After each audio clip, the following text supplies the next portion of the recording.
Don't buy the Do sun, better. number one. Number two, big up everyone watching. Make sure you guys are liking and subscribing. You Merry get me? Christmas. Fucking hell. Yes. I was obviously I'm doing this show because Dan Potts couldn't do it. Big up to Staffy LB as well. And listen, Dan Potts Man is United ducked, need son. to thank. He's ducked, bro. Yeah, he's ducking the smoke because Saka's injured. Look, Man United need to send a thank you letter to Terry Flewers, to Saeed, to Rance, to Mark Goldbridge, and to other United content creators, Staffy. It was my name. Because Yeah, but you're tiny. Hang on, you're tiny compared to the juggernauts he mentioned, bro. I can get a little thing. It's okay. It doesn't have to be a big thank you. Big up Staffy as well. Yeah, maybe big up Staffy and Greg's and everyone. Anyway, point is, listen, Man United at this point, it's becoming a genuine joke. Like it's going from joke to even worse joke to even worse joke. You wake up one day and then there's a roof leaking, and then the roof leaks in the middle of Amram's bloody press conference, and then the day after there is a mice infestation, and then they lose 3-0 at home to Bournemouth. Like it's just we've all went through banter eras. I went through banter era. I saw Roy Hodgson manage my club. We were really bad. That bastard came out publicly and said we're not too big to avoid relegation. I remember Maxi Rodriguez scored the winner against Bolton away from home. We won 1-0. Torres assist, and like, oh wow, we made it out of 17th. So I've seen bad times, but this bad is just it's just hilarious. I'll be honest with you.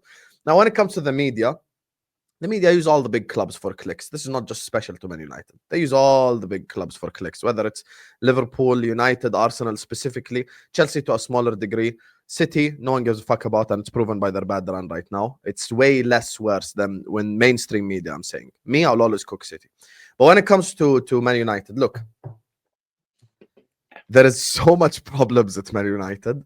I don't know where you start with solving them. Like it's just so much problems on happening at Man United right now, whether it's the mice, whether it's the results on the pitch, whether it's the players. And at some point in time, you're going to have to back the manager. You're going to have to back Ruben Amorim and go like, okay, listen, you want to get rid of Rashford, get rid of him. I'm sure it's not for monetary reasons, because it's not like Man United are lacking in the money department. If it were for monetary reasons, then, you could offload Casemiro to Saudi Arabia. You could sell. And if it's just about the money, you could probably get more money for like a Diallo, maybe. You could get more money for a couple of players in the squad. So I don't think it's just money. You mean Delo, don't you? Not Diallo. No, Diallo. What would we say? Ahmad. Yeah. I think because of his age and stuff, you could get maybe a bit more money than you could. We're not selling him. We're not selling him. He's only got a year That's the left point. anyway. Yeah, but that's the point I'm making. I'm saying you're not selling just for money causes. You're selling it obviously because a player is not good enough, or etc. That's why Rashford and Garnacho have been singled out, because it's fair to say in this Amorim run, like they've been one of the worst players. Maybe Bruno is next. Maybe whoever's not performing is next. Yeah. But Man United are irrelevant right now. That's just the reality of the That is situation. No, we're not. You could do this whole hated, adored, never ignored. It's just not true. reality anymore. It's true. But it's like you are going to defend. Even on my shows, when United lose, it's no longer news. I'm going I to just carry on. It's just normal. I am triggered by it. But look, you say things like City are irrelevant, but you talk about them all the time. If someone's irrelevant, you don't talk about them. I said mainstream media. There's a difference. Yeah, but so they're relevant to you, like Man United. Yeah, but I don't do stuff about Man United anymore. Oh, Man United. Okay, so I expect you moving forward. Anyway, when I go to your channel. Yeah, no watch-alongs for United. I don't want to see no more watch. I want to see none. When's the last time I did a United watch along? I had the choice between Chelsea and Everton, and I did. I'm just saying, I'm expecting Everton, United. No more from you. Moving on slightly, because of the interest of time today being Christmas Eve. United a link today. Sasha Tavernieri has said that. Listen, he's used the phrase, which is personal terms won't be a problem. I interpret that as personal terms have been agreed with the agent. He states that Man United have had talks with Victor Osimhen's agent and personal terms will not be a problem. It does depend on sales, but it looks as though players like Casemiro, like Rashford, could be sold in January. Staffy, would you be happy with Victor Osimhen coming in to lead the line to score some goals for us? I will be happy with LB signing for us to play striker, because he can't do any worse than what Hojlund is doing. Are you sure, bro? I'm just saying, bro. At this point, anyone. I don't know if you know this. Guess where LB plays on the football pitch? Left back. LB.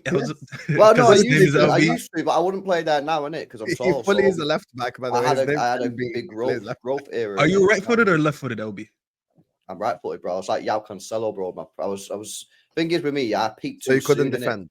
Wait, how tall are you? Nah, I'm 6'3" now. But when I was a kid, obviously. 6'3", yeah, you're a was center normal. back. I've met you, LB. I'm not saying you're lying, LB. I've met you, LB. I didn't think you were that tall when I met you. But you, I'm 6'3", bro.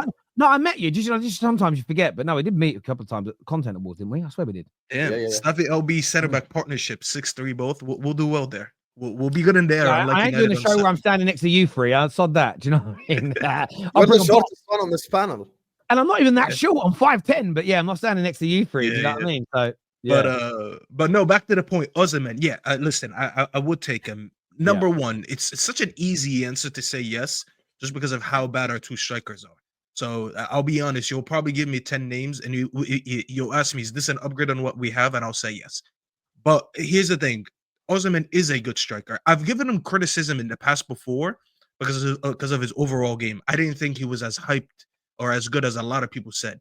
But in terms of being a striker that actually offers a little bit of threat in a box, that will give the center backs that he's playing against a rough day, someone who can move in the box, someone who can make runs in behind, someone who's a little bit more physical. Maybe his hold-up play is not good. Ball to feet is not that great. But in terms of just being that old-school striker who just offers a threat, yes, we need that. We have Hojlund, who focuses every game on wrestling. He thinks this is WWE. This is why we call him Jack Swagger. He goes every game, and all he does is wrestle with defenders. And you see him going against Archie Gray and Jagusin, some of the most average center backs. I like Archie Gray, but he's not even a center back. And you just see that he offers nothing for 90 minutes. What are you going to do with him, though? The next game right after, they concede 6 to Liverpool. Shows you sell him, bro? Hojlund, Zirkzee? I mean, you've only spent £100 million on these strikers, so what are you going to do with them? Are you going to sell them? Sell him. Yeah, but here's the thing, LB. Are we talking about sales to bring in Osimhen, or are we talking just about the idea that we need strikers? I think we need strikers no matter what situation we're in. If we're trying to win now, if we're trying to rebuild now, wherever you are as a football team, you always need a striker that scores goals. That's one thing it's not disputed. So even though we're in a rebuild, if you have a chance to sign an Osimhen, you're going to get him because of the situation with Napoli as well. I believe the signing will cost about 60 mil. That's less than what we paid for Hojlund. Now, moving on Hojlund will be an issue. I agree with you. 62 million euros. But I don't know if there will be that big an issue. Like, both players are on about 85 grand a week, which again, to you and I, it's loads of money. I'll be talking about how much we already spent because we spent over 100 million for two strikers the last two seasons. The thing is, though, I actually think you get better money for them now than if we persevere and they don't get better. I mean, Zirkzee has just come in, and look, he did very well last year. Both of them did very well in Serie A. I think you could raise, you won't get all your money back, but you could raise between the two of them 60 to 70 million selling them back to Serie A because they did well out there. For Zirkzee, 100%. That's such nonsense. No one's going to pay 60, 70 million for them. Combined? Yeah, I even think combined. No, I disagree. I think with Hojlund, he scores enough goals. Look, I like Hojlund. Let me explain it in this way. Let me explain it in this way about Serie A. Okay. No, you don't like Hojlund, Hussam. Yes, I do. I think he's a very good finisher. By the way, I've been telling this to me and Staffy. Have had this argument 100 times. I always tell him you're harsh on Hojlund because Hojlund is not being used to what he's actually good at. Hojlund is just a finisher, nothing more. He's not a fantastic footballer. He's not sexy. He's not amazing. We can all confess this. But when you create him chances in a dangerous position, he always finishes them. Go look at his finish. You are right. He's got 2 Premier League goals this year. You're telling me he's only had 2 chances in the Premier League this year. Thank you, LB. Thank you. Because how many big chances has he had? I'm asking you the question. You're the one that's coming out here with the facts. I think his maximum had what, 5-6 big chances. LB, 1 second. Let me respond to this. Watch games and watch Hojlund's movement. One of my biggest criticisms of him is that he doesn't know how to move on the pitch.